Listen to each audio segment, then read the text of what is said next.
Number 1. Jedi Order. The Jedi Order stands as one of the oldest institutions in galactic history, emerging alongside the Galactic Republic approximately 25,000 years before the Battle of Yavin. These warrior monks dedicated themselves to studying the Force, that mystical energy field binding all living things together. Unlike your average space wizard wannabes, the Jedi followed a strict code emphasizing peace, knowledge, and selflessness. Basically, the galactic equivalent of really disciplined yoga instructors with laser swords. The Order's structure was hierarchical, with younglings training to become Padawans, who'd eventually, hopefully, become knights, and the truly exceptional rising to master status. The Jedi Council, composed of 12 masters, governed from their iconic tower on Coruscant. Notable members included the wise and syntax-challenged Yoda, the maverick Qui-Gon Jinn, and everyone's favorite high-ground enthusiast, Obi-Wan Kenobi. Their symbol, a stylized lightsaber surrounded by wings, represented their role as guardians of peace and justice. The Jedi's downfall came through Order 66,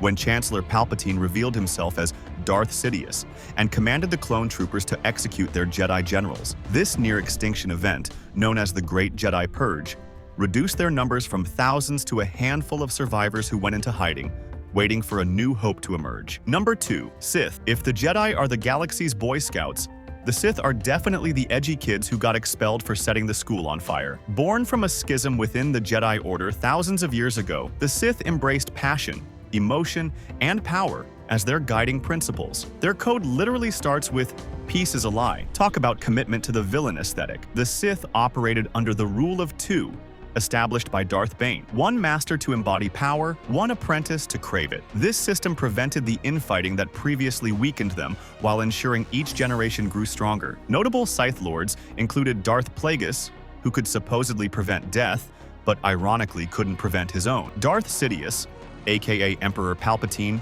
master manipulator and wrinkled raisin enthusiast, and Darth Vader, formerly Anakin Skywalker, professional child slayer and breathing apparatus model. The Sith's greatest triumph was orchestrating the Clone Wars from both sides, manipulating the Republic into becoming the Empire while simultaneously destroying the Jedi Order. Palpatine played the long game better than anyone, spending decades as a seemingly benevolent senator while secretly pulling every string. The Sith supposedly ended when Vader yeeted Palpatine down a reactor shaft, though as we've learned, somehow Palpatine returned, because apparently death is more of a suggestion in this franchise. Are you liking this video so far? If so, please take a second to like this video and share this with your friends. It would mean a lot to me. Number 3. Galactic Republic. The Galactic Republic was essentially space democracy on steroids, a massive governmental body that managed to keep thousands of star systems relatively peaceful for over 25,000 years. That's longer than humans have had agriculture, folks. Governed by the Galactic Senate on Coruscant, the Republic represented the noble ideals of democracy, cooperation, and bureaucratic nightmares that would make your local DMV look efficient. The Republic's structure included thousands of senators representing member worlds, with a supreme chancellor elected to lead the executive branch. The Jedi served as the Republic's peacekeepers, though they technically remained independent. Notable figures included Chancellor Valorum, who got politically outmaneuvered faster than you can say motion of no confidence, Padme Amidala, queen-turned-senator and terrible judge of romantic partners, and Bail Organa, professional good guy, and Leia's adoptive father. The Republic's downfall came through its own corruption and bloat. By the time of the Separatist crisis, the Senate had become so mired in bureaucracy and special interests that it couldn't effectively respond to legitimate grievances from Outer Rim systems. Palpatine exploited this dysfunction brilliantly, using emergency powers granted during the Clone Wars to transform the Democratic Republic into the authoritarian empire. The Republic's 8-spoked crest would morph into the Empire's 6-spoked symbol, democracy literally losing its spokes. Number 4. Separatists. The Confederacy of Independent Systems, or Separatists if you're not into the whole brevity thing, represented thousands of star systems that basically said, "We're breaking up with you to the Republic." Led publicly by the charismatic former Jedi Count Dooku, these systems were tired of excessive taxation without representation and corruption in the Senate. Think American Revolution, but with more battle droids and planetary genocide. The Separatist alliance was backed by massive corporations like the Trade Federation, Banking Clan, and Techno Union, who provided seemingly endless droid armies. Key figures included Count Dooku, Sith Lord moonlighting as political revolutionary, General Grievous, asthmatic cyborg with a lightsaber collection addiction, and various corporate leaders like Newt Gunray, whose accent was definitely a choice. The Separatist parliament on Raxus showed they weren't just mindless villains. Many genuinely believed in their cause. Here's the twist that Monsieur Night Shyamalan would envy. The entire Separatist movement was a Sith plot. Palpatine secretly controlled both sides of the Clone Wars, using the conflict to militarize the Republic, thin out the Jedi, and position himself as the galaxy's savior. When the war ended, Vader slaughtered the Separatist leadership on Mustafar, and their droid armies were deactivated with a simple shutdown command. Some Separatist holdouts continued fighting the Empire for years, never knowing they'd been pawns all along. Number 5. Galactic Empire. Rising from the Republic's ashes like a fascist phoenix, the Galactic Empire represented the ultimate be careful what you wish for scenario. Citizens wanted security and order. Palpatine gave them oppression with a side of planet-destroying superweapons. The Empire transformed the diverse Democratic Republic into a human supremacist military dictatorship faster than you could say, "I am the Senate." The Empire's structure was pure authoritarianism. Emperor Palpatine at the top, enforced by Darth Vader, and a military hierarchy including Moffs, Grand Admirals, and countless officers with British accents. The Imperial Senate initially remained as window dressing until Palpatine dissolved it entirely. Key figures included Grand Moff Tarkin, who thought blowing up planets was a reasonable negotiation tactic, Admiral Thrawn, the only competent Imperial strategist, and countless stormtroopers who apparently never attended marksmanship training. The Empire lasted roughly 23 years, ruling through fear and the threat of the Death Star. Their downfall began when they underestimated a farm boy from Tatooine and a ragtag group of rebels. The Empire officially ended at the Battle of Jakku 1 year after Endor, though Imperial remnants persisted in the Outer Rim. Fun fact, the Empire's lasting legacy includes excellent fashion sense. Those uniforms were sharp, and proving that planet-killing superweapons always have one fatal weakness. Like a protocol droid calculating the odds, you've made it halfway through our galactic politics lesson. Hit that subscribe button faster than the Millennium Falcon's Kessel Run and ring the notification bell. This is the way to never miss our Star Wars deep dives. Number 6. Rebel Alliance. The Rebel Alliance was basically the galaxy's most successful terrorist organization or freedom-fighting movement, depending on your point of view. Thanks, Obi-Wan. Born from various resistance cells that formed during the Clone Wars, the Alliance united under the common goal of restoring democracy and overthrowing the Empire. Their Phoenix-inspired Starbird symbol perfectly represented their mission, rising from the Empire's oppressive ashes. Key leaders included Mon Mothma, Space Mom and Chief Organizer, Bail Organa, who stored the Death Star plans in his daughter's ship like the universe's most dangerous USB drive, and eventually heroes like Leia Organa, Luke Skywalker, and Han Solo. The Alliance operated from hidden bases,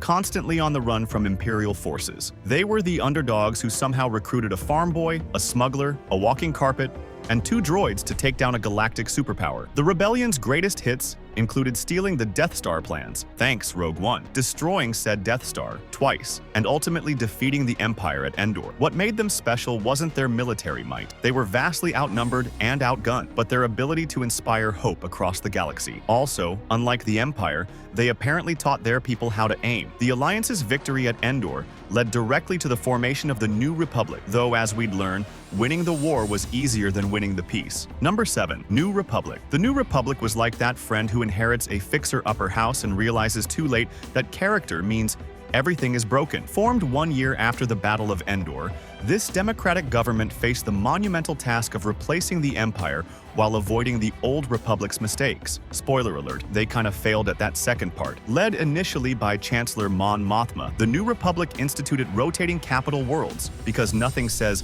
stable government like constantly moving your headquarters, and drastically reduced military spending through the Military Disarmament Act. Notable figures included Leia Organa, who saw the First Order threat coming but was labeled a warmonger, various senators more interested in politics than governance, and Admiral Akbar. It's still not a trap if you see it coming, apparently. The New Republic's defining moment was also its last, the Hosnian Cataclysm, when the First Order's Starkiller base destroyed the capital system and most of the fleet in one shot. The government's demilitarization policy and refusal to take the First Order seriously proved fatal. In just 30 years, they went from triumphant rebels to space dust, proving that those who don't learn from history are doomed to be vaporized by planet-killing superweapons. Their legacy? Well, at least they tried to bring back democracy, even if they forgot the defense part of national defense. Number 8. First Order. The First Order was essentially Empire 2, Electric Boogaloo, started by Imperial remnants who fled to the unknown regions and spent 30 years doing push-ups and nursing grudges. These neo-imperialists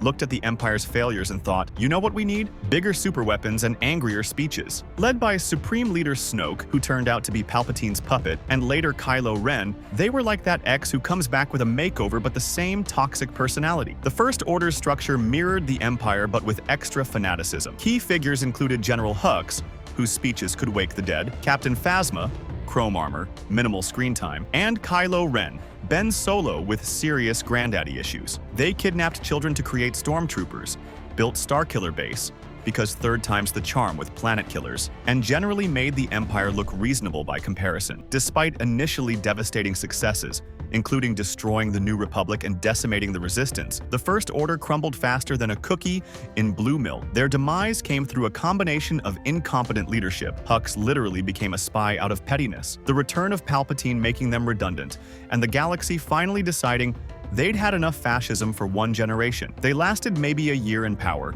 proving that bigger superweapons don't compensate for terrible management skills. Number 9. Resistance. The Resistance was Leia Organa's I Told You So organization, a private military force created because the New Republic wouldn't take the First Order threat seriously. Think of them as the Rebel Alliance's scrappy younger sibling, who inherited all the hand-me-down X-Wings but none of the resources. Operating without official government support, they were basically a galactic neighborhood watch with military-grade weapons. Led by General Leia Organa, the Resistance included veterans like Admiral Akbar, newcomers like Poe Dameron, best pilot in the galaxy and worst at following orders, Finn, the stormtrooper who figured out he was working for the bad guys, and Rey, desert scavenger turned Force prodigy. Operating from a hidden base on Dakar, they were perpetually outnumbered, outgunned, and running on hope and expired rations. The Resistance's journey went from bad to worse to somehow winning. After the Hosnian Cataclysm, they destroyed Starkiller Base but were immediately decimated at the Battle of Crate, reduced to people who could fit on the Millennium Falcon. Yet they persevered, eventually inspiring a galaxy-wide uprising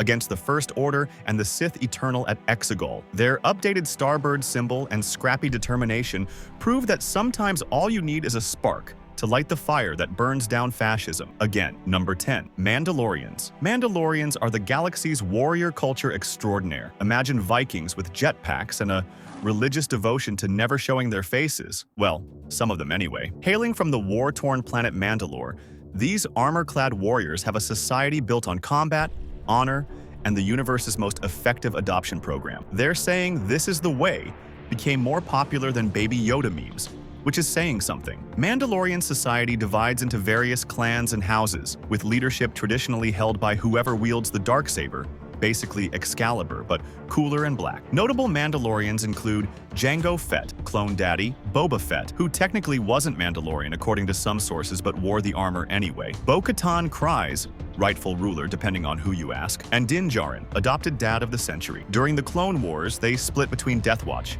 extremists, new Mandalorians, pacifists, and various other factions because unity isn't very Mandalorian. The Empire's Great Purge nearly destroyed Mandalorian civilization, scattering survivors across the galaxy. Some, like Din Djarin's covert, adopted strict interpretations of ancient ways, while others, like Bo-Katan's group, maintained more flexibility about helmet removal and working with outsiders. Their Beskar armor became legendary, lightsaber-proof, and worth more than most planets' GDP. Whether serving as bounty hunters, mercenaries, or freedom fighters, Mandalorians prove that sometimes the best diplomacy comes from a wrist-mounted flamethrower. May the Force be with your subscribe finger. If this galactic history lesson helped you understand Star Wars better than a Jedi mind trick, join our Rebel base by subscribing and hitting that notification bell. Remember, your focus determines your reality, so focus on that subscribe button. Until next time, remember, there's always a bigger faction.